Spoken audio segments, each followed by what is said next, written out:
then, now, forever, and much more frequently than we originally anticipated. And this time I made sure to turn on the audio. We're back. You forgot together, pal. It's together. Together. Get the branding right, pal. Together. All right. I'll take it from the top. Then, now, it's boss time. God, he must be having the time of his life, by the way. Just being really good at his job and finally getting to show it more. Yes. Turns out that sometimes that helps. Welcome back to the Power Bombcast, everybody. I am your tribal chief of this website, Jan Ochoa. I almost forgot my own name. Our resident expert in all things tractor production and operation, the Beast, Dan Reichert. That's me. I thought the tractor was a dump truck. I almost tweeted about it and called it a dump truck on Saturday night. Turns out it's a tractor. I saw that, right? The tractor. I was like, is that actually a tractor? Is that a shoot tractor? Is that what they look like? I don't know what makes a tractor a tractor. The scoop thing? I think it's the scoop thing. You can attach a lot of things to many different parts. They're modular, right? Right. That's like the front loader thing, right? That's what it's called. Yeah, they're modular. Correct. They're not like a steamroller. Okay. Like anyway, a Gundam. Definitely not a steamroller. Okay. Not a Zamboni. Was that a Zamboni? I know what a Zamboni is, thanks to wrestling. Yes, guys, it was a Zamboni. Very good. Okay. Very good. And we got the meatiest pairing around. Some big meaty men slapping meat. Ooh. The best tag team on the internet. The Beef Boys. Our own Jeff Grubb. Right. And Games Beat's own Mike Minotti. Hey. How's it going? Turns out. Turns out a lot of wrestling stuff has happened since the last I didn't realize until right before we went live that, Vince retared after the last one we did. So we haven't even talked about that on here. No. Vince is retired. That's a story. So we have a loose run of show planned. We're gonna talk about like the big wrestling event and industry shakeups. We'll lightly touch on Death Before Dishonor, probably touch a little bit more in SummerSlam and Ric Flair's last match, which I was very confused by because I thought, why are there more matches for Ric Flair's last match? Why not call it? You can't sell a one match card. You got to fill up a building. You got to sell some pay-per-views. Guns on there. But why call the event Ric Flair's last match and then have? That is the thing that people are paying money for. So I get. Look, there are things I don't get about that production and how they did that, but I can't fault them for that. They're saying what the thing is. Friends. Like it should have been a Garfield situation. Yes. Ric Flair and Garfield of wrestling, I've always said. Yes, exactly. He hates Mondays. We all know loves that. Ric Flair and Kid Rock present. Terrible. Oh my God. Garfield's terrible with money. Absolutely. All right. So the biggest thing in wrestling, I think, like without ever, perhaps, maybe ever, Vincent Kennedy McMahon has retired from the WWE. I only put quotation marks because it's still a little bit up in the air about what his involvement in the company will continue to look like, or he's taken his boots and hung them up. Regardless, here's the thing: is he still calling into people's headsets? That's the thing. It all people are going to have their conspiracy theories about he's pulling the strings with his daughter is a co-CEO and his son-in-law is in charge of creative and all that stuff. At the end of the day, if he's not there in Gorilla, if he's not there leading those writers meetings, then everything changes for the better. The writers are going to get to have normal schedules to a certain degree. They're still going to be traveling like crazy and stuff. At least the away team will. But they're not going to wait 3 hours for Vince to show up and then, be doing a 4-hour meeting where everything gets torn up anyway before the show. It's going to be more normal, I think. Right. And without, having him on the headsets and him yelling at Cole and Graves and everything, it's going to be more freeing for the announcers. I think we saw some of that from Cole on Saturday. Definitely. So even if he's doing this conspiracy theory, pulling the strings and so forth, which I don't really have any indication that he is, it's going to be a vastly different situation backstage. Yes. And throughout the company, honestly. Yes. And on top of Vince retiring, we have his daughter, Stephanie McMahon, stepping up to be co-CEO with Nick Khan, which is interesting. And we have Triple H taking over as head of creative. So I have a question. Yes. Okay, let's just pretend Vince McMahon stopped existing right this second and isn't a concern anymore. Who at WWE is good at their job and can take this company forward? Hunter's really good at the creative. And I think, we saw that during the height of NXT and the rise of NXT and everything. that was his baby, and obviously no credit.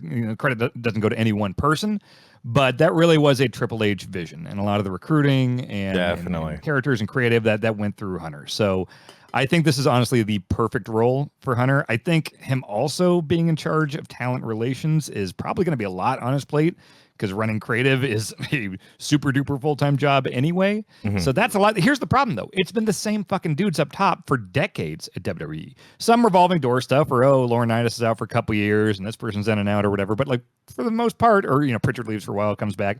It's like a handful of guys, like, 5 or 6 dudes, Kevin Dunn, Johnny Ace, Pritchard, Vince, Hunter, so there's not a huge well to pull from of people who have done these type of jobs at a high level, as high as WWE, which is why it's complicated when everyone's talking about like, like Kevin Dunn, they got to get him out of there or whatever. It's like, well, I don't know if he's necessarily going to be out, because there's not a ton of people you can pull from that have done that crazy of a job. What is his job? So I complained about the crazy cutting. I'm like, so that obviously wasn't Vince, and everyone's like, no, that's Kevin Dunn. He's the producer of the show, and is what I don't know. There's some misconceptions about that. A lot of decisions that people attribute to other people are Vince decisions. On the internet, that doesn't happen, Dan. I'm sorry. I'm sorry. There's a lot of misconceptions about that. That only happens with Star Wars fans. Actually, yeah. I am never going to sit here and be a Kevin Dunn defender by any means, but there are definitely things that people assume is like, that's a Dunn thing. It's like, that's not a Dunn thing. So, it's not a done deal. Very few people up top I would defend at that company, but I will say that there are misconceptions for sure. Copy that. Yeah, I think I'm a little worried with Triple H up front, not because I don't believe in his booking abilities, because I really love the Gold and Black era of NXT. I think it was some of my favorite weekly wrestling that was happening. I mean, the takeovers specifically were better matches or better cards all around than some of the main event stuff. I think I just worry with his supposed his health issues, because he took some time off because of his heart, right? So I just worry that with the stress of now having to handle the creative and perhaps talent relations, especially perhaps trying to aggressively get people back into the fold. A little bit spoilers for SummerSlam if you've not caught up, but like we saw someone like Dakota Kai come back, and Dakota Kai was let go, right? She was part of some of the staff shavings a couple months ago. There were some huge NXT layoffs a couple months ago, and she was one of the higher profile ones for sure. And that was a statement, I think. And a lot of people thought EO was on the way out. And so to see EO and Dakota both pop up alongside obviously Bayley, I think that's kind of a statement right there that like, hey, no, that we have not completely aborted the plans or the direction we were moving in a few years ago. It's a new regime, and I'm still behind these people. Yeah, and I wonder. Jen, no, go ahead, Mike. Go ahead. The one thing there about the stress, who knows? I imagine a lot of the stress maybe came from having to fight with Vince a lot, or having so many things maybe torn down by Vince. Maybe actually being in charge, and maybe not having to worry about things getting shot down or having to get into so many arguments about it. Maybe that will be better. I agree, having like the 2 jobs, doing creative and talent relations, is a lot. That is maybe more of a necessity for now, because Laurinaitis had to obviously be let go. Maybe at some point someone else is going to fill that in. But I think for the record, Laurinaitis isn't necessarily out officially yet, just for the record. Not yet? Oh, no, really? Jeez. I mean, that's one I could definitely see, and it should be gone. Should have been gone a long time ago. But as far as I know, there's not been an official statement on Laurinaitis being gone. Okay. Oh, my gosh. Because then, like, does he have to have another match with Punk first before we can get him out of there? He's got a main event, another 2 to 4 pay-per-views. Oh, my God. Okay. Yeah. Sorry, not pay-per-views, premium live events. Premium live events with tons of commercials. That's how premium they are.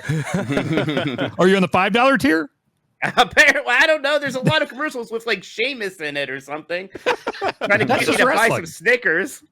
That's just wrestling. The only commercial I allow is if Mankind is trying to sell me ravioli. That's good. Oh, that's a good commercial. I prefer the Rock ones. Don't be a jabroni, eat your ravioli while you stand on a boat eating ravioli with models. That's good too. Yeah, that was what I aspired to as a child.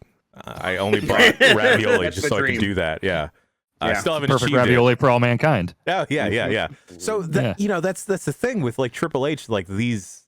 It's not a forbidden door, but it's at least a door that can open both ways now, and perhaps people can come back. I'm excited about the possibility of maybe Sasha Banks can be convinced to come back. Banks I think Gargano is one I almost kind of expect to see back there now. There's a few there that are interesting. Like I see, I really do think Sasha and Naomi were two of the ones that came to mind immediately because, like, obviously that was such a huge story, and Hunter has been very behind them. And I could see it. I could absolutely see it. I haven't heard anything like specific evidence or anything like that, but it seems like their problem was with Vince. You know? Yeah. I know that there's still people there that they probably had issues with, but I feel like that could be ironed out. Yes. Someone in the chat, Warm Lettuce, is saying that Sasha and Naomi are on the roster page again. Really? But I know that internal stuff goes. It's not super set in stone as to what it actually means, right? Because we would see, because I had access to that when I was there, and like you would see things where it's like, oh, this person is listed on. Why is Vanessa Bourne is listed on the Raw roster page as a female heel, and it's like, but then I haven't seen her on TV at all. I wonder what that's about. So like you would see that, and then obviously plans change very, very frequently there. Totally. So speaking to that point, wasn't Brock Lesnar going to quit because his boy Vince wasn't there anymore? What happened? We got worked there, Jeff. No, my understanding is he actually did leave and was convinced to return. Okay. He was pissed off. I already left the building and then was convinced to come back, and I'm sure it was okay. Right. That's the sense I got, where it was like one of those situations where people were reporting the plans live on the ground, and then those plans changed because they were able to convince him to come back. That's kind of what it seemed like. I can't believe Brock would make an emotional rash decision and then have to be talked back from it. Do you think part of that conversation to get him to come back in was okay, we'll get you the tractor. We'll get you the tractor. If tractor equals millions of dollars. You want to lift up the damn ring? Fine. What? For whatever. Fine. Yeah, I feel like maybe like Lesnar's probably had some like off the wall ideas that Vince has had to like say like, no, pal, like we don't need that. Let's talk to the safety people. We'll talk to the safety people about that. Maybe. And then they never get back to him. They just never return his call. I feel like Brock's typically not the type to pitch ideas. I think Brock is the guy you bring ideas to, and he will either be like, yeah, okay, we could do something with that. That makes sense. Or he'll be like, fuck that, I'm not doing that. So I bet he likes the tractor idea a lot. Yeah. Meanwhile, Dean Ambrose wants to work a hardcore match with him at WrestleMania. And he's like, I don't want to do any of that shit. How about no? Yeah. Is there any names that have left the WWE or still tangential to the WWE that you feel like could find a spot now under the Hunter regime? Gargano's an obvious one, Yeah. I think there are ones that are not necessarily good. Like, look at someone like Ciampa, who Ciampa got brought up and got put with Miz. Right. That sounds to me like very much a Vince thing. Oh yeah, this small guy. Okay, we'll put him with he'll be with Miz. He can basically eat pins for Miz. In Miz storylines or whatever. Whereas under Hunter, I could see Ciampa being like, okay, we're gonna push this guy as a single star because obviously Hunter's been pretty high on Ciampa for a while. As far as bringing people back, God, I'm trying to think that I would just need to see a list of this giant, Cross and Scarlett. There are a couple I could see. Yeah. Hunter was obviously very behind them. They had a huge NXT run before the main roster shit. Like Dexter. What about Wyatt? Why? What's the Wyatt situation right now? I feel like once he left, people are like, oh, maybe he's going to show up in AEW, and that just never happened. Meltzer has alluded. Meltzer did a really dumb tweet where he was like, Meltzer? Hey. Yeah, it was like he talked about like, well, I don't want there to be rampant speculation or anything. So let me just say this. Bray Wyatt was released for issues that had absolutely nothing to do with creative or basically made it seem like there was a bigger story with Wyatt that we don't know. Like, I don't know if it was a conduct situation or what it was, but basically by saying he didn't want there to be rampant speculation, he just threw gasoline on it. Now everyone's like, wait, what the fuck happened with Bray? So that I have no idea what that's about. Okay. So there could be larger things that we don't know about with Bray. Can I ask about someone who is there and who I like very much, but I think it might be hurt, but never really got the push I thought he needed. Kevin Owens. How does Triple H feel about Kevin Owens? Oh man, very Vince high. Was high on Owens. Yeah, he made him in WrestleMania against Steve Austin. That's right. Yeah, God, yeah. I mean, Vince let him headbutt him, like bust him open in the middle of the ring and frog splash him. Like, they're all high on Owens. Like, Owens is awesome. He's never going to be the guy, maybe. But he certainly is going to get his TV time. Yeah. And even like littler things like, he main evented WrestleMania with Austin. And what he did next was he feuded with Ezekiel, which, certainly in terms of the card, it's not as high up, but he made it super fun. Like Owens being the one guy who understands that this is clearly the same dude. Like Owens made that super funny. Like he can work anywhere on the card with anyone and kill it. Yeah. Yeah, most definitely. The flip side of people coming back is the folks that are there. Do we see any sudden gimmick changes? Do we see Butch stop being Butch? Does he go back to being Peter Dunne or Dune? Man, I don't know. The one thing that struck me was Theory didn't have a very good night at SummerSlam, did he? No. He just got decimated immediately by Brock Lesnar. But he also was feuding with like half the roster, Like, yeah. Right. That's a good question. Like, obviously, Vince was high on Theory, but a lot of people at the company were pretty high on him. I don't know for sure how Triple H feels, but him being as young as he is and already have the grasp of a lot of that stuff, I could see him still having a real good career. Here's my big question: are people going to get their first names back? Is he going to be Austin Theory again? That's what I want to see. Was that would be interesting? Or is it going to be Matt Riddle again? Oh, that's a very Vince thing. Is the let's cut down the things, and it was just insane the amount of times we would get the emails like, "Hey, from now on all of our platforms, only say Gulak." And then 5 minutes later, it's like, okay, actually, forget that. He is Drew Gulak. Like that type of stuff would happen just because Vince would be so back and forth on all that. So I don't know if necessarily everyone has their names again, and it's Big E Langston, but I don't think you're going to see that as frequently going forward as we've seen lately. Sure. Like, if somebody even forget about it, was Big E Langston. Oh my God. Mm-hmm. It's just there was Antonio Cesaro. There was Alexander Rusev. This has been happening for a while. Right. Oh man. I don't mind folks getting their last names or their first names back because sometimes it's just awkward to say Theory. It's like, just give me Austin Theory. Riddle. Yeah. Those are just Ciampa. words. Those aren't names. Yeah. I think the biggest person to benefit from Vince retiring, and we definitely heard this on the commentary on Saturday, Jesus Christ, how good must Michael Cole be feeling right now? Michael Cole is good? I couldn't believe it. He's always been good. He's just had to do things like that's the thing. Fans have shit on Michael Cole for so long just because he's not JR, but that dude knows his shit. Like he has just been doing things. All those commentators have to do things a certain way because they know how Vince wants it. Basically, there was that moment where Graves just yelled at him like, "I liked it better when you weren't allowed to have opinions." And Cole goes, "Yeah, well, that's changed. A lot's changed." I know. He's saying the names of referees, which I love. I always thought it was so weird, but he was like, "Oh, referee Chad Patton," like calling him out. That was one of my favorite things growing up. Is just like knowing who these refs were because then like they have a personality assigned, and like AEW's been doing that from the get-go, but there was a point where WWE just stopped acknowledging the referees, and I just knew them as like, that's the one with the eyebrows, there's the Asian one, there's like one of the lady referees, but it's so nice just to add that. And he even named like, I think, a camera guy at one point. I think so. He also acknowledged Flair's last match, which, trust me, there's no fucking... In Vince McMahon's mind, Ric Flair retired in 2008, pal. Like, Cole bringing it up on commentary. It's like, man, this...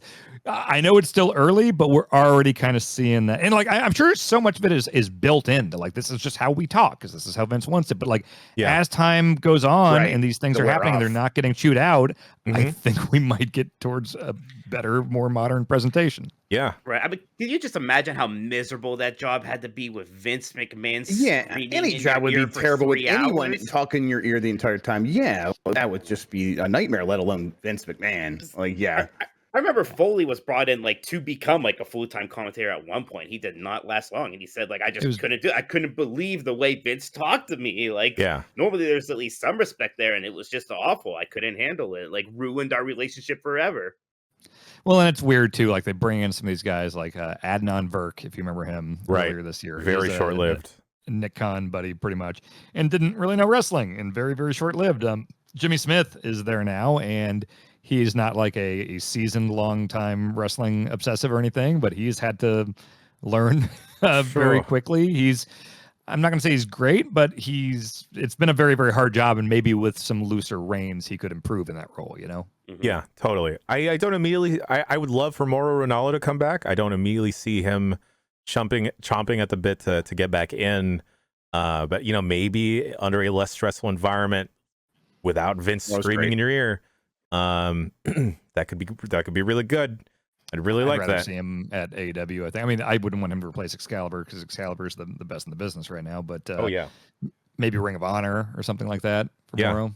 God, my favorite commentary team actually growing up was Cole and Taz. Like I feel like they played off each other really well, and I get shades of that with Pat McAfee on. But like those two, it's just so much fun. Like that show, when they high-fived after Pat's match, I was like, they are such bros, and like They are. This is like revitalized Cole. This is so good for him. I'm just so happy to see him happy.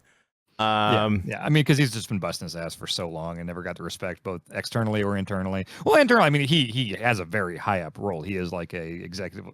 I don't know, technically executive, but he is the one in charge of like announcers and things like that. He is their boss. Like, so he's got a great spot in the company, and he's respected mainly because, like, you know, Vince would tell him to do things a certain way, and he would do it. You know, and God, just with the reins loose now, I think he'll be able to get the respect I think he's deserved for a long time. How loose do y'all see the reins being, like across the board? I think they're going to be really loose at first, almost to kind of make that statement, right? Because they know that they're going to get kind of a pop from us just because they say things like belt on commentary and whatnot. And maybe that gets pulled in a little bit over time. I think you're going to see things like with trusted talent that obviously know what they're doing. I think you might be able to get more of those bullet point promos. Like, you know, everyone talks about in the Attitude Era, you know, you would tell Kurt Angle or Stone Cold, go out there and, you know, hit this, sell a pay-per-view, you know, and then however you get from A to B to C is fine. I think you're going to get that maybe again with the talent that really know how to talk. Because certain talent like, you know, Miz or New Day and these guys that were just so good at talking, even with Vince, they had that trust to where like they didn't have to go out there word for word. But I do think you might get some more stilted stuff from like, you know, I always heard there were talent that kind of needed that. They needed things to be written out where it's like, yeah, we all love this idea of like, give everyone bullet points and just let them be people. A lot of these younger talents and stuff just freeze up and they don't know what to do there. So I think it's going to be a mix. And I just hope that the higher level, more veteran folks get more across the board freedom to talk how they want to. Also, I want there to be a major change backstage and just, I don't want every fucking backstage to end with the like announcer looking off into space for 5 seconds before the fade. Christ, can't stand it. That shit sucks. I hate the super pristine lighting and everything backstage. Or just, I say pristine, it's fake looking, like the red and blue. Like that's not what it looks like. When you're actually walking around back there, it looks like it looked when they would go backstage in the Attitude Era. It's just like it's a fucking concrete arena backstage. It's not lit like that. Right, and it's like we don't need perfect information. It can be messy. And you can have like that's what the commentary could be for. Like when they play it, like, oh, this just happened backstage. We were trying to figure it out. The messiness makes it more exciting. They need to get away from all of that stuff. It needs to be way lower fi, way less like clean. What it is right now. Less lame in-ring talk shows. Like it's Happy Talk. It's the KO show. It's Miz TV. It's like they go to that way too much. Like it used to be fun back in the 90s when it was like the Funeral Parlor or Piper's Pit or the Heartbreak Hotel. And it was like kind of themed, you know, they all felt different. Here, it's just like they roll something over the canvas. They put up a couple chairs and like a fucking easel, you know, it's just, they've been doing that for a long time between the Jericho thing, the Cutting Edge, all that shit. It's just, it's all the same thing. All right. Any other thoughts about Vince retiring, Triple H being moved up, Stephanie being moved up? Just real quick, Stephanie, I know we talked about her maybe still like taking orders, cut the strings above her because her dad or whatever. But like if that weren't the case, what do we expect her to be like as a CEO? I would guess so. Khan is just the business genius. I mean, Khan is the one who's going to be making these billion-dollar deals and shit, like the Peacock deal and TV rights and stuff. Like, this is what he does, and he's very good at that. So he is going to do that stuff. I think whenever there's like business partner summits or any kind of just, you know, charity thing, like any kind of forward-facing thing, Stephanie's extremely good at being that, forward-facing, very, you know, corporate, but good at it, you know, face of the company. So I think you're going to see that. Nick pulling a lot of business strings, Stephanie up front. Also, I saw someone in chat say like, oh, you know, calling it a retirement is propaganda. So let's make it very clear. We're not dancing around. Like, Vince didn't decide, oh, it's time to pack it up and move back to Greenwich. No, it's fucking like, no, Vince did a lot of bad shit, and it's coming out now, and he's forced out. It's so bad for the company, you cannot work here anymore. Like, absolutely, yes. We're absolutely not dancing around that. Oh, like, no. Stuff that For the longest time, especially during like, a couple years ago when like the speaking out stuff and everything started, it kind of surprised me it took this long for it to happen with wrestling, because everyone had always heard the stories about Flair and stuff, and it was always in that like good old boy, like, oh man, back in the Wild West days and stuff. And I was kind of surprised there wasn't a bigger reckoning. And so to see it now happen to the biggest of the big, it's kind of like, well, okay, I guess that's happening now. Yeah. Flair was always weird because he was hiding in plain sight, right? Like they made the freaking cartoon about him sexually harassing the flight attendants and stuff like that. So I mean, even ESPN 30 for 30 did like cartoons of him just like waving his dick around on the frat roof and stuff. It's like there's everyone Ric Flair knew again. Everyone knew. Yep. My question about Stephanie, going back to that, and you kind of laid out pretty well, Dan, how Stephanie and Khan are going to do sort of different jobs as CEOs, but are they really going to be able to coexist as co-CEOs, or is Nick Khan going to throw Stephanie through the barbershop window in a couple years? I mean, they're going to be doing very different things. I can't speak to that their relationship, their working relationship between each other, but obviously Khan. Which one's the Giannetti? I don't know. There's a Giannetti here. Honestly, they're both really good. They're both really good. Okay. It's a formidable team. Seriously, it's a smart play for sure. And then like having Hunter and creative, like everything seems to be going, I think, the way it should for like the best possible outlook moving forward. Right. Do you, I know I said we're going to move on, but like, how aggressive do you think Hunter and other folks will be about trying to get AEW talent back into WWE? I know there's contracts, so there's a lot of stuff. Wasn't there like budgetary concerns? Like, wasn't there, or was it like Vince like flipping out? Like budget concerns for like the WWE, where like they were like, hey, costs, we got to cut costs. Like, is that still a concern, or is that just like there were a bunch of dumb contracts they did right when AEW came around, where they were offering everyone ludicrous contracts to basically keep them locked up and not going to AEW. Now we're getting to the point in the next couple of years, in the next year or two, a lot of those are coming up. And, I think the thing used to be like, oh, a lot of those talent are going to go to AEW, but there is a real question now about like AEW's roster is ridiculously big right now. And you've certainly already seen some things pop up of people like being frustrated by no TV time and stuff like that. So especially with things kind of looking up for WWE, I think you might start seeing, full on like Monday Night War style, where it's like we might see more AEW people come over. And I mean, also Cody doing that and showing the way they presented him in those few months before he got hurt.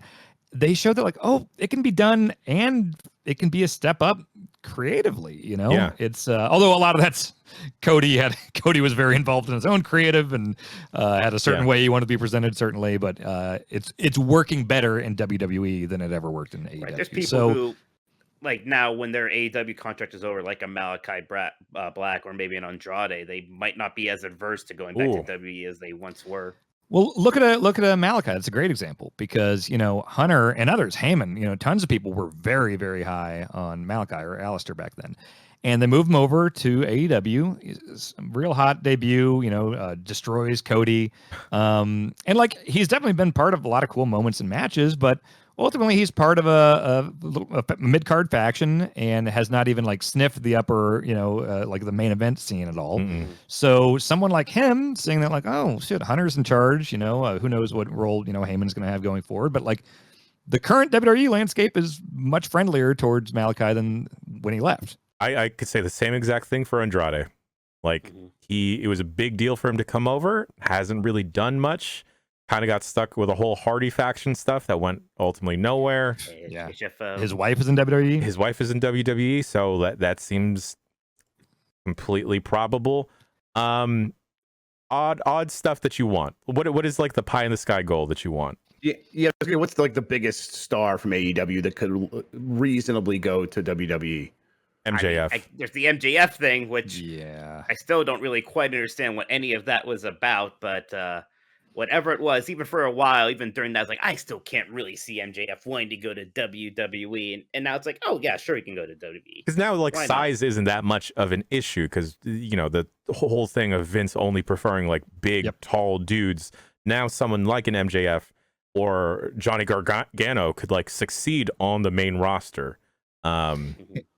And MJF is one of those guys that you would never want to write a promo for. And if it is in a more amenable situation to, hey, go out there and do MJF stuff, like, Yeah. if they'll let him do that and they'll pay him more, like, and size isn't a problem, and all those obstacles seem to be gone now. Fuck yeah, why wouldn't he bring him over? He's incredible. What's the relationship between MJF and Cody? Are they like amicable towards each other, or are they just like? I thought they were tight. I mean, they were. I Cody believe had so. a lot to do with getting MJF involved with like All In and stuff, even kind of, before AEW, right? Right. Yeah, I believe they're pretty close. Yeah. Okay. All right. Mentor figure. How do we feel about talking about a couple of these wrestling shows and events that have happened, huh? Let's do it. Sure. All right. We're not going to go on a like exhaustive breakdown through these cards. Just going to go through the matches. And if anyone wants to talk about these specific matches, please stop me. Death Before Dishonor happened. And I believe Ring of Honor reported the most pay-per-view buys that they've ever had in company history. I think outside of a WrestleMania weekend show, because like they've had some weird big ones. Like they did that cross show with New Japan inside of Madison Square Garden a few years back. I think maybe stuff like that didn't count, but otherwise, yeah, really, I think it did twice as much as that first kind of AEW era Ring of Honor pay-per-view from a few months back. Yeah, and not From Mania piggybacking weekend, like on the same weekend of like any of the big four pay-per-views or like a different promotion. The Ring of Honor World Championship, Claudio Castagnoli wound up winning against Jonathan Gresham. Very odd match. I'm not sure how to read the whole Jonathan Gresham situation.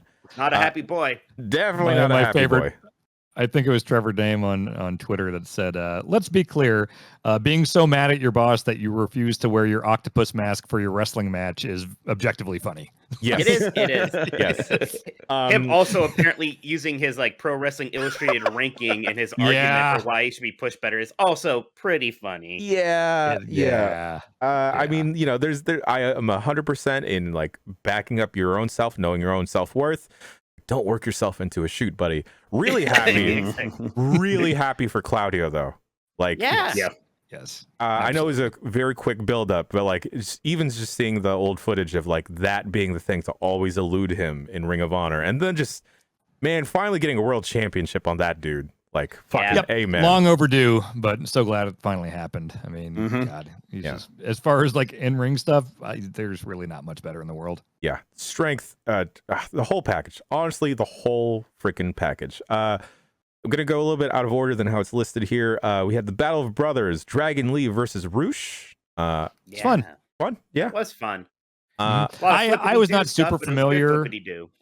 Yeah, I'd seen a few Roosh matches before, not a lot of Dragon Lee, but like I didn't really have a great sense of the character, and it was really weird. I mean, without saying a word, you can just get a sense from he's just so fucking cocky and with all the taunting and everything. Like he really had that physical presence and facial mannerisms and everything. I was like, oh, okay, I think I get what this character is, and he's kind of awesome at it. Yeah, I remember seeing Dragon Lee at the Cow Palace. I think New Japan did a show here, and man, that guy. Just another luchador being able to do lucha things, but also like suplex the crap out of people. Whew. Oh, you went to that Cow Palace show? I remember I was at E3 that year, and like there's a guy in the corner like New Japan Pro Wrestling coming to San Francisco. And I was like the one person who enthusiastically took a card, even though I did not live there and could not go to it. I was like, New Japan, cool. Freaking good old JR. For folks that don't know, the Cow Palace is a very rundown venue. He called it the Madison Square Garden of the West, and I was very flattered by that. That's very kind of him. In terms of history, right over there. Yeah. There was a 6-man tag team championship match. The Righteous were defeated by Dalton Castle and the Boys.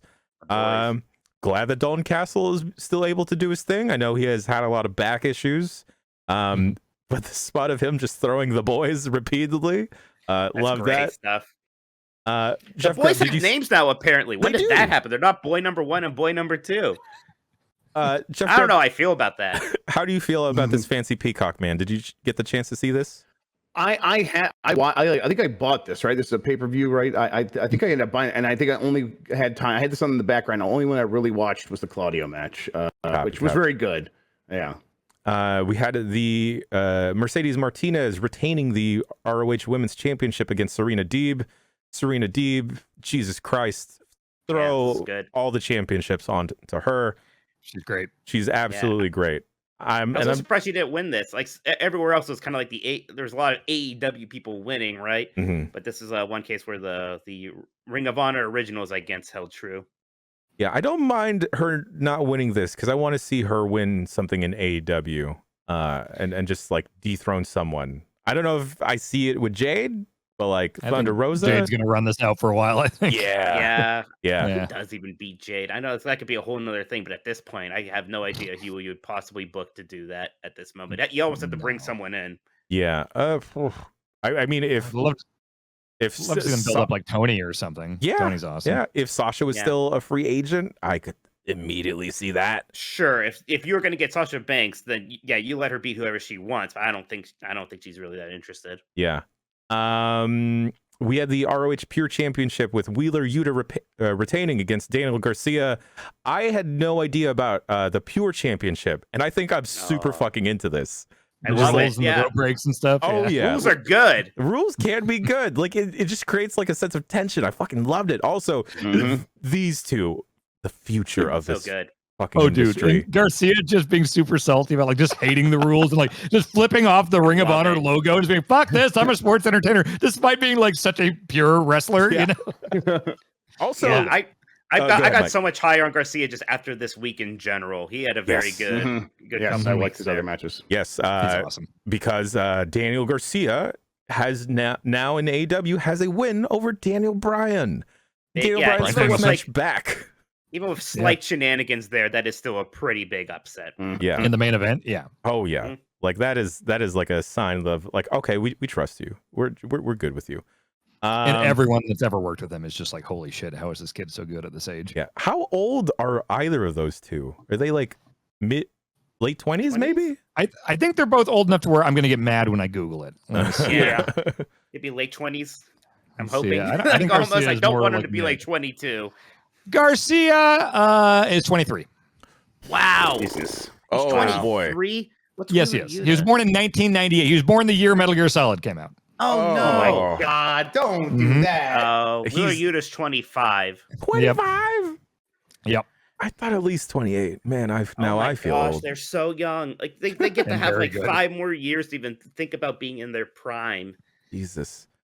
And it's so smart to have Yuta and Blackpool as well, because otherwise it's just like, oh, here's the ex-WWE good wrestler faction. Yeah. You know, it's like, let's get a young guy in there too, kind of do the like evolution thing. I also like the story they're telling right now with like Wheeler Yuta and the best friends of like he used the pin that Chuck used to win against Chuck.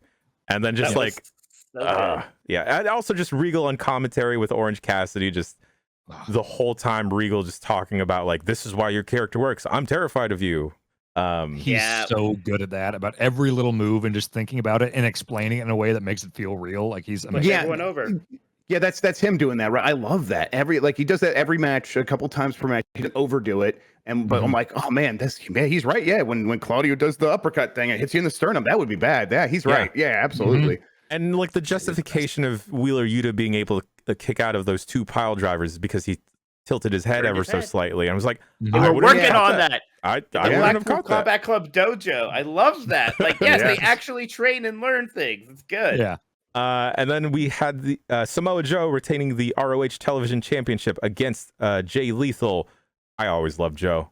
There's like, I always loved Joe. I kind of have never been a huge Lethal fan. I am the same. I've never been a fan of Jay Lethal.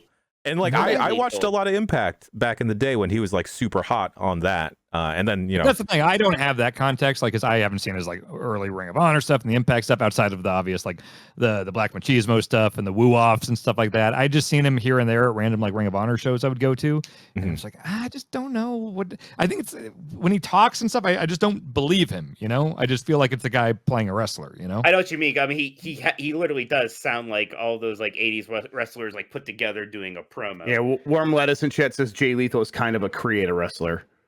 Still incredibly talented as a wrestler, just has never really done it for me. And I just always love seeing Joe healthy and being able to fucking go, because like, God, I wish he was the one to take the title off Lesnar back when he was in WWE. Match. Yeah. Yeah. 5 years younger, maybe that kind of thing would have happened. Yeah. And then the main event of the show, my fucking favorite match of this year. Jess, you have to go watch this match. If you only I saw will. the Clay match, you need to see the tag match. 2 out of 3 Ridiculous. falls for the ROH Tag Team Championships. We have FTR retaining against them boys, the Briscoes. I remember like being kind of like on the fence about the Briscoes, especially with the stuff they'd said in the past. But then like them, really coming to terms of like, apologizing, like we were not educated about that. Probably a really heartfelt apology too. Oh, totally. Them just being like, yeah. So, And like I've always been a fan of them just because it's like that is a tag team that is a tag team, right? Like they said on commentary, but like they barely communicate with each other. It's just grunts. yeah. And just like It's just head such nods. a believable, like you see those guys and you see the way they act, and it's like, yeah, I just believe that's them. They're not. This isn't their gimmick. That's just them. Yeah. 100%. 100%. And then I, again, having never watched a lot of stuff from like Ring of Honor and like their earlier careers, I would just see them I saw them in a random show in Poughkeepsie recently, or a random like Ring of Honor Final Battle, without knowing their whole history or anything, and just them coming out, and it's just they have a presence to them. And they just have their whole fucking thing figured out. Like you said, a team. They're brothers. The look, the way they act in the ring, like it's just they've got it figured out. Yeah, and then Jesus Christ, FTR probably best year of their careers wholeheartedly. Oh, God, yeah. The best year for one of the best years for a tag team ever. They're just so good. Even when like they first came to AEW, I was like, yeah, I like these guys. I don't know if I quite get the hype. They're having some good matches. I don't know if I like the character. And now I'm just so on board with them absolutely being the best tag team in the world right now. No questions asked. They're incredible. Yes, and the promo that Dash Wheeler gave on Rampage, just like fighting like an 8-year-old girl. Jesus Christ, I didn't know that these guys could do promos too. Dax so Or hot Dax, right the thing, now. it's like- sorry. Dax, so hot right now. They played heels so much, but it's like, man, you talk about a couple guys that are real easy to root for, between that thing and just how heartfelt it is and their obvious love for the business. And I loved it when Dax went on Renee's podcast and was very open about anxiety, because that's still a thing that like whenever I see wrestlers doing that, like Eddie Kingston's thing and everything, when he wrote that essay, it's just like, man, wrestling has come a long way, but it's still not a thing where you hear a lot of like talk about mental health and things like that. And so that's why any wrestler that is very open about that stuff, I really have to respect. And again, the talent and theme song. Yes, Good it's a good theme. Christ, that theme song God. FTR. The jackets, my God. It's like the Blood Dragon intro video. It's so good. Oh, it's all so good. Yeah. Oh God, I just love tag team wrestling. It always was very disheartening when, in the WWE at least, when a random tag team would get put together that just would. We got Evan Bourne and Kobe gets air boom. You're air boom, pal. God damn it. Some tag teams wind up that are slapped together wind up being really done well, like The Bar. I loved The Bar. Yeah, they were great. But Jesus Christ, FTR tag team wrestling can draw. Turns out. All right, moving on to SummerSlam. We have the Mysterios versus Finn Balor and Damon Priest as the Judgment Day in a no DQ match. More of a storyline advancement than anything else. Was about Edge coming back there, which was cool to see Edge come back, especially with that neat entrance of his. But I don't remember It was pretty much about the telegraphed. actual match itself. Yeah. I mean, when they showed that vignette at the beginning where it's like, I'm coming tonight, and it's obviously Edge, and then they just suddenly it's a no DQ match. It's like, okay, well, they're going to be getting beat down, and then Edge comes out. So, but it was still really cool. Yeah. Perhaps the most surprising match for me that wound up being good was Logan Paul versus The Miz. Yep. Do we all just have to hate to admit right now that Logan Paul is very good at this? Yeah. Dang it! We have to. Dang it, Dan! There's no getting around it. He's fucking He's good at He's this. very good at it. He's very good at this. Yep. Like Yeah. every that's part what of it in terms of the athleticism, he was incrable. Yes. The execution of these moves that he frog doesn't have splash. years and years of indie training to lean on. man. But the little things, the facial expression, the desperation pens and stuff like that. The way he'll kind of do a mocking face at the hard cam. He's doing these things that people that went through the whole system in NXT and brought up to the main roster, a lot of them didn't even have until years later. Yeah. For him to have all this shit at this point where he's had one tag team match before, fuck? Like, look, I've never seen a second of like Logan Paul's like outside. I know he seems people don't like him. He's a shithead. He sucks, absolutely. But I think he's always kind of been this. He's always like that's been their entire YouTube persona. Is like we are always putting on a show. We are always thinking about. They're always kayfabing. Yeah, I mean, They're like always that's kayfabing. the effect of wrestling, right? Of like you have so many people growing up watching people do these promos to a camera. You see Macho Man, Ric Flair, The Rock, Stone Cold. That like all these people that grew up watching that have just taken that as like this is how a showman is, right? Yeah. And I think like he nails it, and the athleticism. I would even hazard to say Logan Paul might be better than some active wrestlers on the main event. Better than Dominic Mysterio, who grew up in the business and has been on the main roster for a while. I know Dominic Mysterio and his uncle Rey Mysterio. Jesus. No, it's ridiculous how good he is. Yeah. Like I was kind of in shock. And because also everyone thought that it was, it's hilarious that he thinks he's going to go in as a baby face and he doesn't want to be a heel and hurt his brand or whatever. And I remember thinking along with everyone else that like, okay, he thinks he's going to be a baby face, but that SummerSlam crowd is going to be purely cheering Miz. No, they fucking got behind him. Yeah. Like, and he tweeted out a thing. Shocking. He tweeted like, I think I may have found my calling with like a highlight reel. And how do you fucking argue that? Like, he seems like a natural, like a Kurt Angle level natural. I guess my hope now is that he actually does really believe that about being his calling. And like, look, he is good at this. I hope he really does devote himself to it. I don't want him to be like a guy wrestling twice a year, like a Pat McAfee or what have you. Like a Maria Menounos. He's good at this. Then let's see him actually like do the whole pro wrestling thing. He's probably not. I mean, like he makes a lot of money from YouTube and a lot of money from his podcast. He doesn't have to, so it's like, is he gonna go travel with them? Probably. I don't expect him to do like Youngstown house shows, right? But you know. No one thought Rhonda would though, and Rhonda, because here's the thing, Rhonda really, Rhonda's not great at this, but she does love wrestling, and so she liked doing the house shows and stuff like that. Mm-hmm. Logan, it seems like he really enjoys this, and I mean, maybe there's a world where he he's got all the money he's ever going to need, and I'm sure he's still going to be able to do his fucking water brand and YouTube stuff and everything. Yeah. If he wants to, WWE, you'd be like, yes, please come with us as much as you're willing totally. To. Like, I know that Triple H would love if Bad Bunny was not touring the world and Bad Bunny could be on stuff regularly. Because Bad Bunny, another celebrity celebrity turned wrestler that is surprisingly really good. And I feel like we got to give props to The Miz for being like the best dance partner. Dude. Oh, yeah. Yes. Clearly The Miz really 100%. Doing everything to make him, but Miz that's his perfect role. That's what he's perfect at. Yeah. And also I want to say Shane Helms was doing a lot of the training, like in-ring stuff leading up to the match with Logan. So Shane Helms is also incredible. Okay, always love me some Shane Helms. This is the point for the question then. How does it work? How do they know what move to do next? I'm at that point with wrestling. I watched a lot of it. I enjoy it. I haven't thought about it too much. But then they don't like rehearse the entire thing beforehand. No. How does it work? It depends on the talent. Like some talent, like notoriously, would need to kind of plan out every move in a match. You know, a certain like guys like Ultimate Warrior and stuff just couldn't call in the ring. Some guys would go out there and call the whole match in the ring. Like Austin loved doing that. Right. Like, let's just go out. Like we know who's going over. We'll figure out how we get there. Blah blah blah. More frequently, there are like let's say you hold up 4 fingers. It's like okay, the start, the finish. There's gonna be this spot in the near the beginning, and then we'll do a table spot on the outside. Like big punctuation marks, and then you kind of call it in between.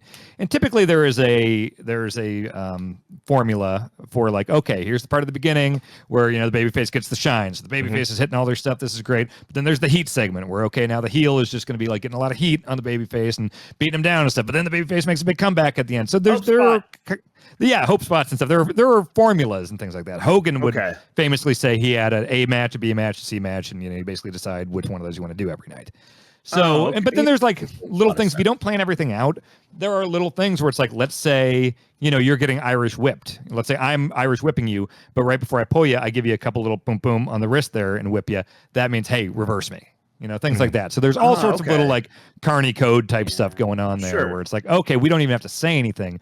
But also, if you notice, a lot of times somebody will be picking someone up or having them in a headlock and be like, okay, hey, let's do the spot in the corner. I just expect so much more of that. Yeah, I expect so much more of that. And it's like, okay, no, they're communicating in a bunch of different ways. That makes sense. They're very good at hiding it. Yeah. There's like adaptations on the fly depending on like how the crowd is reacting. Like sometimes like spots will be moved, and also injuries happen. all the time. Like, so they'll have to adapt through that and stuff. And I expect that too. Like, and that's where I'm like trying to like. Most of them I'm just enjoying it, but every once in a while I'll be like, what's happening here? Is someone hurt? Are they adjusting? Is it also correct to assume that the referee also plays a part in kind of like part, right? Okay. Huge part. Because there's so many little things you don't think about with the ref. Like when I was doing the indie stuff and we'd be putting the matches together backstage, the ref needed to know every spot more than anyone, really, because like if there was cheating or something, like, I was always the manager who's like, okay, I'm going to hit someone with the iPad. The ref would need to be like, okay, where are you going to be and after what spot are you doing that? Because I need to make sure I don't see it. The referee has to make sure not to see it. Otherwise, he'd have to call for a DQ, things like that. So, and the ref will also really help out inexperienced wrestlers. Like let's say an inexperienced wrestler forgets the next spot. They'll kind of turn and be like, what's next? And the ref can be like, okay, do the thing to the outside or whatever. So the ref is very important. Yeah. Marino says in chat, Xavier Woods explained it at one point that it's a language. Speaking to someone in a different language is hard, but with someone who's been doing it for years, you just flow. Yeah. Which I think maybe Logan Paul that much more impressive to have it explained that way. Yeah. And I mean, like, I hate Logan Paul. That match was incredible. Yeah. We see. Go ahead, Dan. I was going to say the king of listening to an audience and changing things on the fly is John Cena. He has a sixth sense about things and just knows when to like. He described one time about how like, sometimes if a crowd's bored with something, they'll be like throwing a beach ball around or whatever. And that happened once. And Cena, like you can let it fluster you or piss you off and ignore it or whatever. Or like that time Cena was like, he was working with Cesaro and he's like, Claudio, go get the beach ball. And he was like, wait, what do you mean? How am I supposed to get to the beach ball? Like, I don't know, just go out there and just do it. Like, and so that's when Claudio went out and ran out there and like ripped up the beach ball and got the crowd back invested in the match and stuff. Yeah. Or Cena will like, oh, okay, the crowd's doing the wave. I'm going to do it with you. Like he will stop and change everything, whether it's a promo or a match to fit what the audience is doing. And I think that's part of the reason he has had such a supernatural connection with the audience for so long. Because some people like, look at someone like Rhonda. Rhonda, especially when they were trying to have her be a babyface and cut these like stilted promos and stuff, she would get so visibly flustered when the audience wasn't going along with her, or they were doing a chant and she didn't really factor that into like the pacing, or she just got freaked out by something. She could not be adaptive at all towards the audience. Cena, fucking whole thing. He was just going to listen to the audience. It's his chakra. He's just embracing the energy and pulling it in and stuff. Yeah, that's awesome. He's unbelievably good. Yes. Fortnite superstar John Cena. We get it. You watch Naruto now, Jeff Grubb. I watch Naruto. The 10 other episodes thing, in, baby. The other thing, going back to like the different language of wrestling, is that like we see so many times of like wrestlers internationally, whether from Japan or luchadors, being able to just go fresh with someone. I forgot who mentioned in chat, but Sami Zayn and Shinsuke Nakamura never touching before their match in NXT, and that being one of like the best in NXT. That was maybe the craziest crowd. I was in that crowd for that takeover in Dallas, and like that was maybe the wildest crowd I've ever been in wrestling. And like they didn't say a fucking word to each other beforehand. Yeah, and I remember incredibly veteran killer wrestlers. Yeah, and that just comes down to the speaking the language of wrestling. That's what that was. Like, and that's why you Americans can go over to Japan and not share the language at all, but like can tear the house down. Yeah. All right. Moving through the card, Pat McAfee defeats Happy Corbin. Fun match. Nothing to write home about. There's a lot of fun matches that I was like, this is fun. This is fine, and this is fun. That's kind of how I was feeling throughout SummerSlam. The Usos defeat the Street Profits with guest referee Jeff Jarrett. It's, after witnessing like really strong tag team wrestling with FTR and the Briscoes, not that either of these teams are bad. I love both. It just didn't do it for me. I preferred the Money in the Bank match with just the two teams, and we don't really need Jarrett in there. No, I thought that kind of complicated some stuff. By the way, on your rundown here, I don't see the spot with the Maximum Male Models Nestle Pure Life commercial. Oh, I forgot to add that. That was amazing. Yes. Like I don't quite care for what's his face? Max Dupree? No. One of the male models. Monsoir or Massé? Monsoir. Monsoir. Yeah.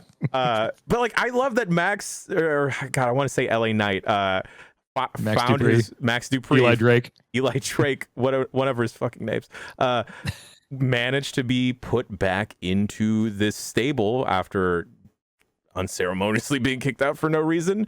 But yes, that was a great segment. I'm glad that we won is what really happened here. Well, and here's the thing: is like they are usually so bad. WWE has always been so bad at like, oh, we're gonna do this built-in, this baked-in ad here. Like, remember how it was in the past, where it's like Alexa Bliss and Lily, and it's like, oh, Lily, the haunted doll, bought a lot of stuff for their Capital One WWE credit card. Fucking lame as hell. Yeah. Or the same water spot last year at SummerSlam, where they made Woods go out with a fucking super soaker and do this super weird, stilted, like Nestle Pure Life spot. You know, this was actually kind of I was laughing at this one in the intended way, you know? Yeah. I thought about buying Nestle Pure Life water. So it worked. Yeah. That's all over terrible your company. chest. That's just one of the few things worse than Logan Paul. There you go. Yes, Nestle, the company. Bobby Lashley defeats and retains the U.S. Championship against Theory. I love Bobby Lashley. That entrance, just so powerful. That man and his poses. Liv Morgan retains the championship against Ronda Rousey. I thought Liv could have had a stronger showing, but then afterwards we finally got the Ronda heel turn. Right, yes. with that weird kind of like, again, the ref messed up sort of finish thing, so nobody looks really good in the finish there. But yeah, we do finally have the Ronda heel turn at least. Yeah. And I'm just glad that they didn't just have her steamroll Liv after having the belt for like a month. Because like Liv, like you can get more out of this. Like she is someone that's very easy to cheer. She's definitely like the reaction she's been getting has been more and more positive. Oh yeah. And Rhonda it's just I don't know if it's happening with Rhonda. Like if it's gonna happen with Rhonda, make her a heel so everyone that wants to boo her just boos her and it's part of the story. You know, like she's not an easy person to cheer for. So keep it on Liv. Yeah. Yeah. This actually opened the show, but I want to save this for near the end. Bianca Belair retains against Becky Lynch. And then afterwards, we have a surprise return of Bayley, Io Sky? Yeah. And Dakota Kai. I guess they just really wanted them to rhyme. I guess so. Bianca Belair, all this. Bianca Belair, Jesus Christ. Pound for pound, one of the best performers. Awesome. For all the times you hear about, you know, people that they drop the ball with in WWE, and it's happened a lot, especially those that came up through NXT and then they get to the main roster and they just never made use of their obvious talents. Bianca is that success story where it's like someone where from the very first time you see her, you realize she's different and she's incredible. And she goes to the main roster and they did right by her. You know, everyone was complaining last year at SummerSlam with the Becky thing, but they made good on it. You know, it's so rare that long-term storytelling is made good on in modern WWE. But the fact that there was that story that started at SummerSlam, we got a part 2 at Mania. And then again, clean as a whistle, Bianca beats Becky again. And another great match. Like, it's just, you know, hats off to everyone involved there. You know, Becky, obviously a very giving performer. Bianca, they have turned into a major star and hopefully will be for years to come. Like, and then the returns afterwards. It's like, that was the best fucking start to SummerSlam I could imagine. After that match, I was really good. Oh, shit. Yeah. Okay. Wow. Yeah. I whenever I like think of like a person that should be babyface for their whole career, I feel like Bianca Belair is like a Ricky Steamboat. The thing is, you can turn that easy with her in a fun way where it's like, you know, that EST thing. This is kind of how they did it early with her NXT run. You know, I'm the best and the strongest. All you have to do is just do that same thing, but add on a little bit of cockiness to it. Yeah. Where it's like, oh, I'm better than you. It's not just like right now she's confident and she knows she's bigger and faster and stronger and all that stuff, but have her have kind of an attitude about it. And like, then you got to heal. Yeah. I wouldn't, she's just so good. I just can't help but cheer for her. But didn't they always said that Bayley could never make a good heel? That's true. And Bayley, ding dong, Bayley is a fantastic heel. I don't. Turns out incredible performers can do it on both sides of the fence there. You know. Yeah, I'm also really. Becky got hurt really early in that match. Yeah, her shoulder with that shoulder injury, which looked rough too, and still just kind of. Yeah, you wouldn't have really known, honestly. In fact, I wasn't even super aware that it was a bad injury until I saw like this picture of her shoulder just looking completely like it's gnarly sideways. Yeah, I couldn't tell. I thought something was up, but I wasn't sure. So I was like watching, just like, wow, this looks real cool. Yeah, and then at the end there, when it was the 5 of them in the ring, I just was looking at that and I was like, oh my god, this women's division right now. Like, all 5 of them: Becky, Bianca, Io, Dakota, and Bayley, all 5 of them, like, holy shit, that's a whole revitalization of the whole, you know, division. And like, I mean, I'm definitely more of an AEW boy in general, but it's hard to argue against WWE's women's division. They're pretty stacked there. Yep. Especially if we get Sasha and Naomi back, then off to the races. Totally. And you know, Danny talked about how Becky's such a giving performer. Like, the matches she could put on with Dakota or Io are going to be absolutely insane. Well, and Becky is just like on another level right now. She's in full prime of her career. Like, I mean, this is like just the top of what she does. Like, she is so confident now. Like, I think beforehand you saw her, building that confidence and starting to rise as a star and everything. She's been that star for a few years now. And she's even alluded to, like, ever since she had a kid, that she's only gotten better and more confident because wrestling is now not the only thing in her life where she's always, she would get more nervous and stuff about, like, oh, if I fuck this up, this is all, wrestling's my whole thing. Now it's like, she's just having fun with it. And she knows how fucking good she is. So, yeah, she's just killer. She's a star. She's, biggest star in that division. And then we have the main event, which I was not looking forward to this. In the weeks leading up.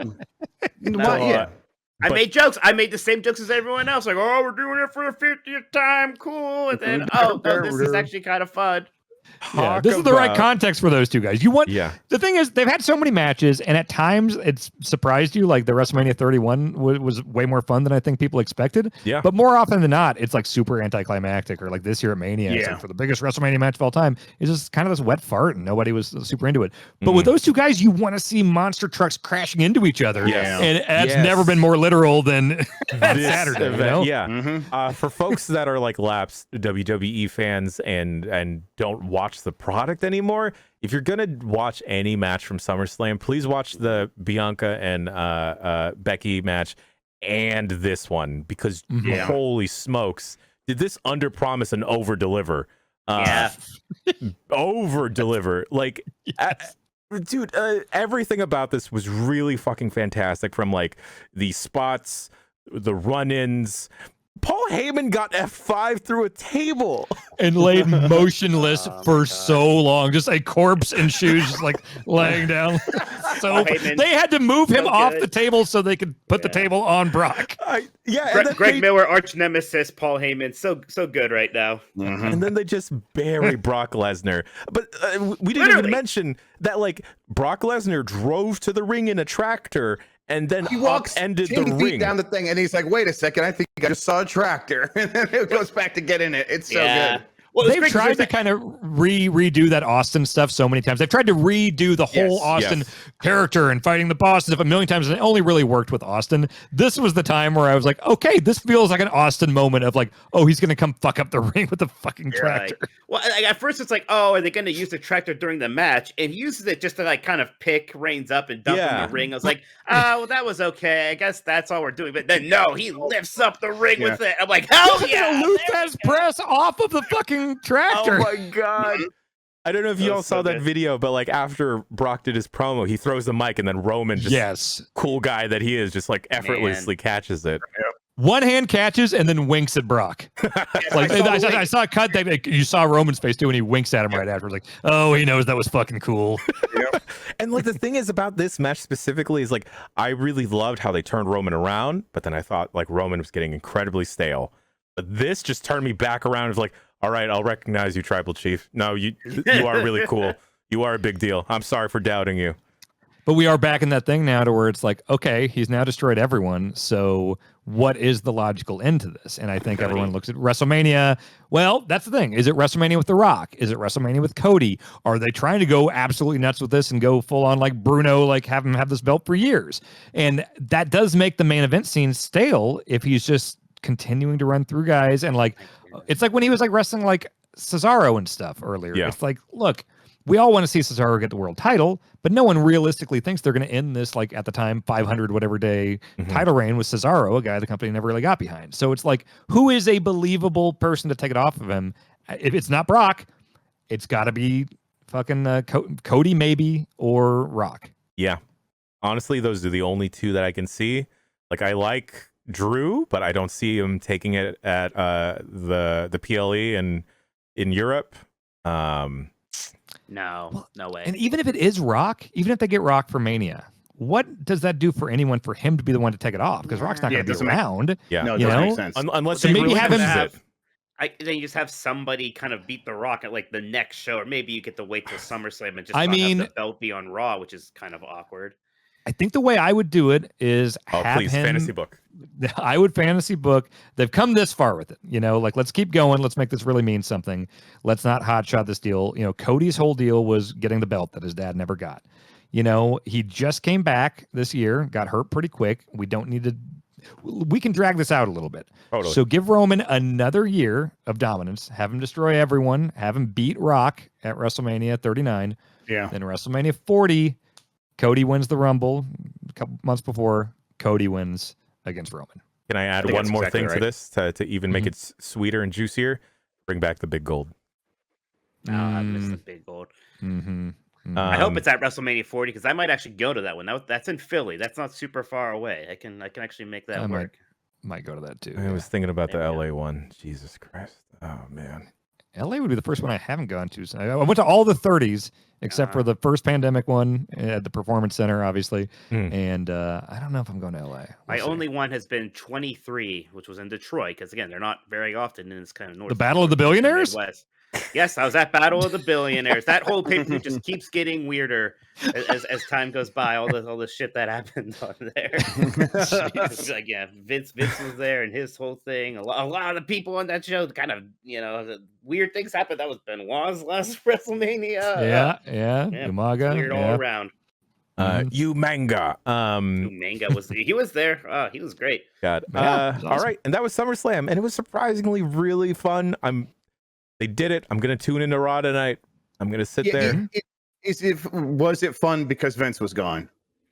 I think it helped. I mean, It added a lot of like, okay, are we going to notice? Are we going to see the changes? Because like, didn't really expect much. The news broke like a few hours before that SmackDown. I was like, okay, nothing's going to happen there. And then you hear that Raw the next Monday was mostly written by Vince before he stepped down. And then the SmackDowns that go home to a show that like was already like all the storylines had been written and put in place by Vince. Exactly.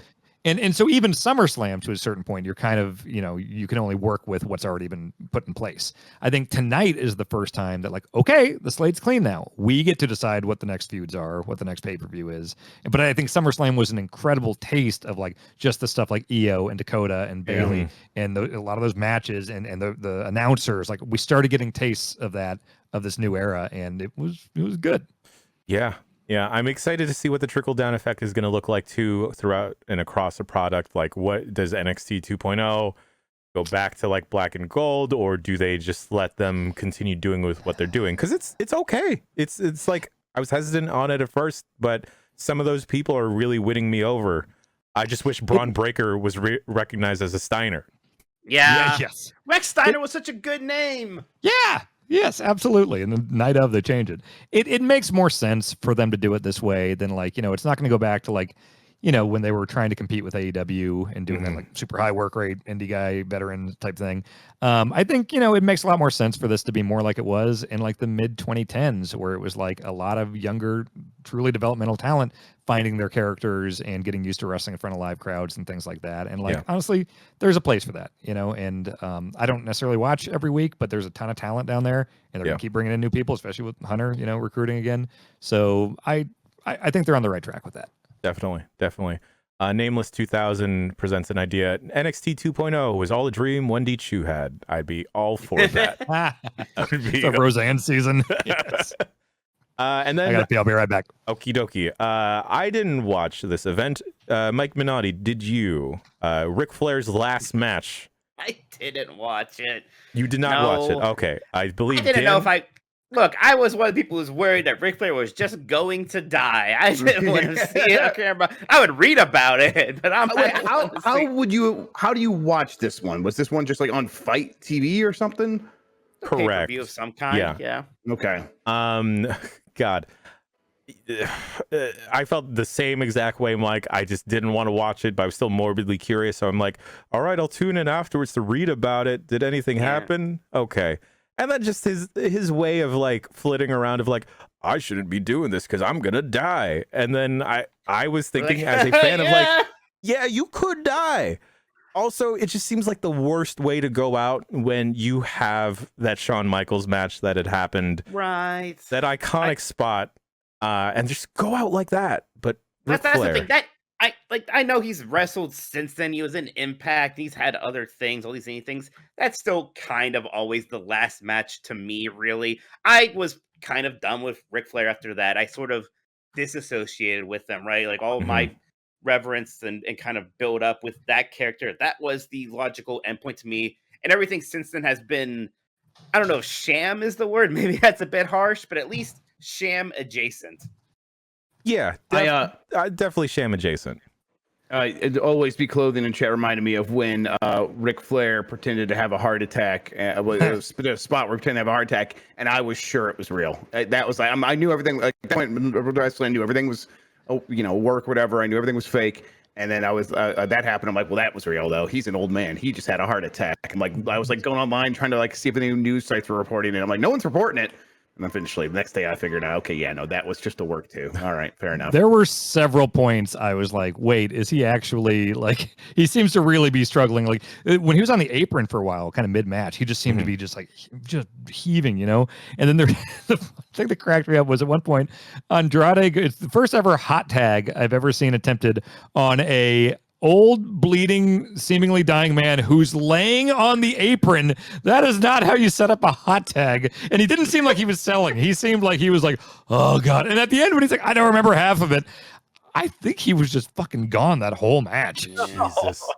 Yeah. So we watched it, Dan. Like, what was your overall take? Yeah, on it? I didn't watch the show. And then the rest of the card, we could go through later. But the big thing, Express, the old, also the old Rock and Roll Express. Yes, do we know that? That is the old Rock and Roll Express. Man, all right, yes. I guess. But I'm kind of surprised there wasn't more of a production for his entrance, because like they built this whole thing from the name to the video packages and all that to like this is Ric Flair's final match, and like I kind of expected there would be something more to his entrance. I mean, granted, this is not it's not an actual promotion that was putting this on. They borrowed people from Impact and some other stuff, but like I thought they'd be able to put on a little more of an entrance other than him just like gold belt, didn't he? At least he did, but even that was awkward. He was like moving weird when he came out, and he had the T-shirt, which again is probably for the best for everyone. But then the belt, and he seemed kind of out of it from the moment he walked down the aisle.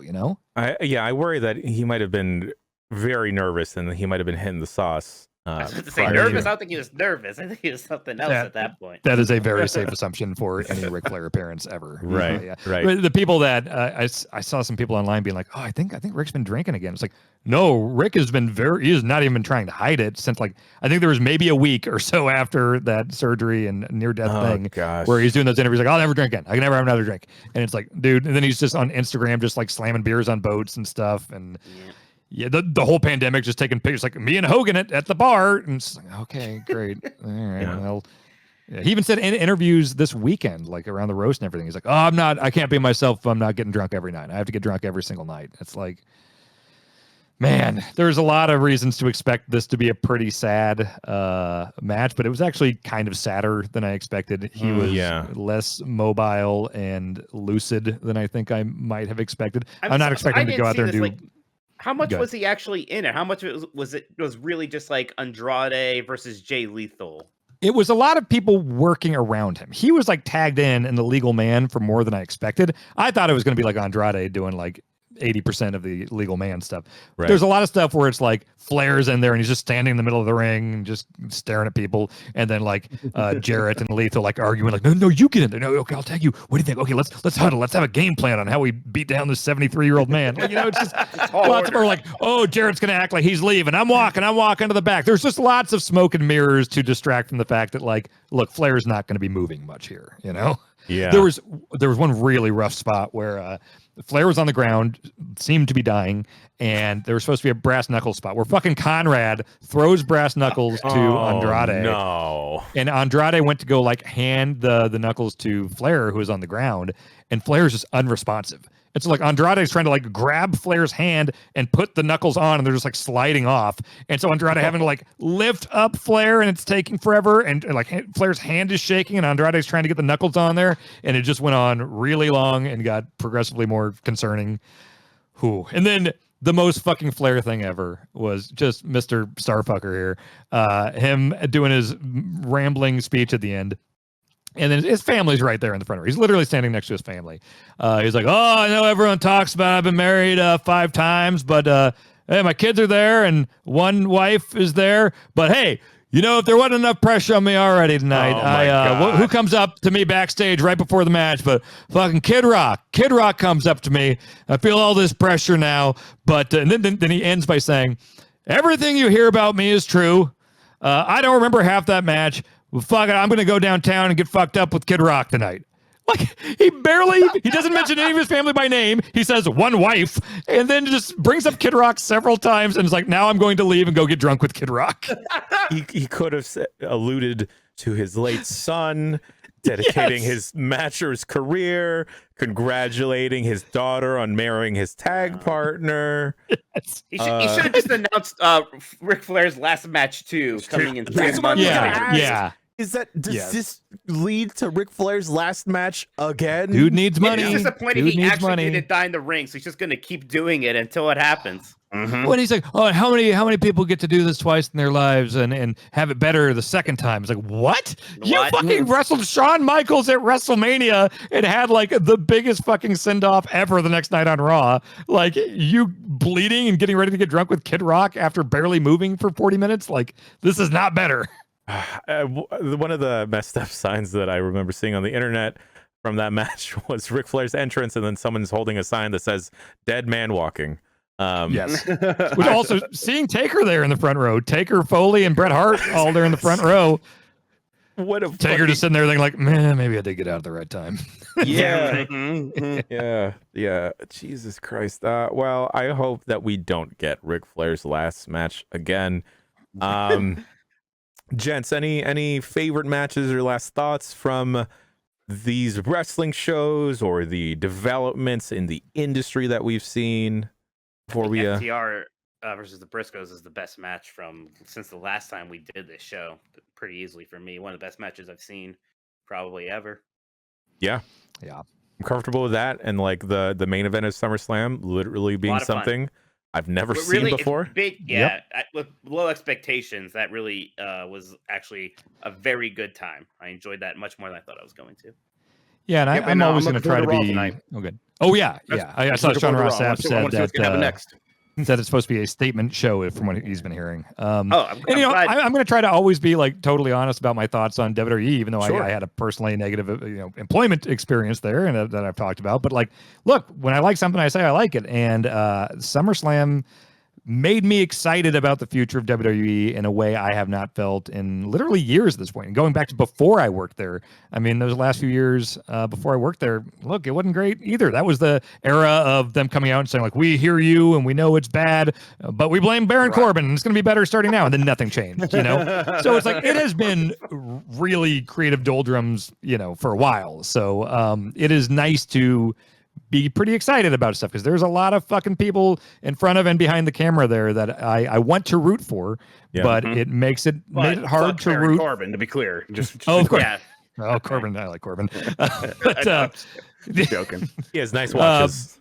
It made it harder to root for the company overall when you had Vince up top. He was the source of, I would say, damn near all of, if not the very large majority of the core problems of that company. So with him out of the picture now, and maybe we'll see if more get out of the picture in the coming weeks and months, I hope it's a place where creative people and wrestling talent can flourish. And as a fan, I want to be excited about watching WWE again. And SummerSlam was a great start to that. Yep. Mike, any closing thoughts? I know you mentioned the Briscoes and FTR is probably your favorite match. Yes, but I think the more important thing is that on the last show, we were asked, who do we think is like about to break out? And I said Ricky Starks. Then, sure enough, you called it on Wednesday Night Dynamite. He has that star-making promo. So, I felt pretty good about. I was just kind of nodding along, like I'm so smart. I can just see the future. I'm the best. Ricky Starks pretty good too, but I am just great. He's the type when we were talking earlier about great talents can be believable on both sides of the fence. There, Ricky Starks is a great cocky heel, but then that fucking promo was so just like, yeah, Ricky, yeah, like you could easily see him going in this feud with Hobbs, probably like cheering your ass off for him. Yeah, Ricky's so damn good. Just I don't want him to take the title off of Wardlow, but he needs something around his waist. He needs something that isn't the FTW title. Well, there's a lot of that. I mean, there's a lot of titles around right now, and there's that they finally announced the trios belt in AEW, which I imagine is going to turn into a Young Bucks and Hangman versus the Undisputed Elite, Red Dragon, and Adam Cole, okay. So here's my fantasy booking here.